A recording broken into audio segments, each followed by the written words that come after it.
And then we have the advanced aspirants. In my language, these would be the people who would be devoting at least the most of their time to some active type of spiritual work.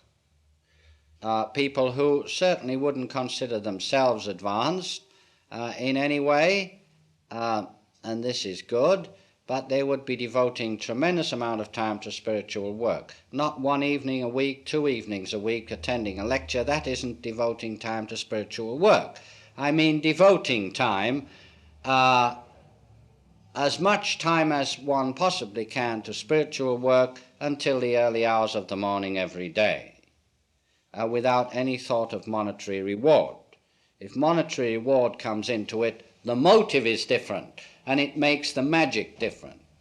So this is pure magic. It's a pure, shall we say, offer from the heart, without thought of return. These, in my language, would be the advanced searchers, people who are searching for truth, not only searching, but people who are willing to earn it. And then we have the metaphysical students. There are many, many of these, and many different categories of these. They're going to make me really unpopular. They expected that further up the board, you know, these metaphysical students. However, there it is, I'm afraid, and there are many of these, many different categories.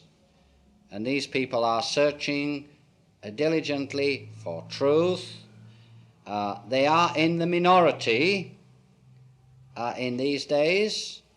They belong to a minority group, especially in some countries throughout the world. They're almost non-existent, because the orthodox religions have fully taken over those countries. However, in America you do have quite a few metaphysical students searching for truth and enlightenment. Then we get the orthodox religionists. Now these here are the people who are very devoted to some orthodox religion. Some of them extremely good people in every way, hard-working people, very, very nice people. But nevertheless, they cannot yet take that step up the ladder away from pure orthodoxy. But let us not in any way condemn them, because it would be very, very unfair of us to do so. Then we have the agnostics. These are the people who have at least thought about things to such an extent that they say, well, it could be or it could not be. I don't know. This proves they have thought about things. And they are the glorified fence sitters. And then we have the rest. Some people less tough than myself, and I can afford to be tough because I've devoted everything to spiritual work, would categorize these and soften the blow. I won't. I'll call them the rest. The people who don't think too much about either orthodox religion or the higher forms of religion. The people who don't care too much. The television watchers and the baseball fans and the Beatle fans and so on. You know what I mean, the rest.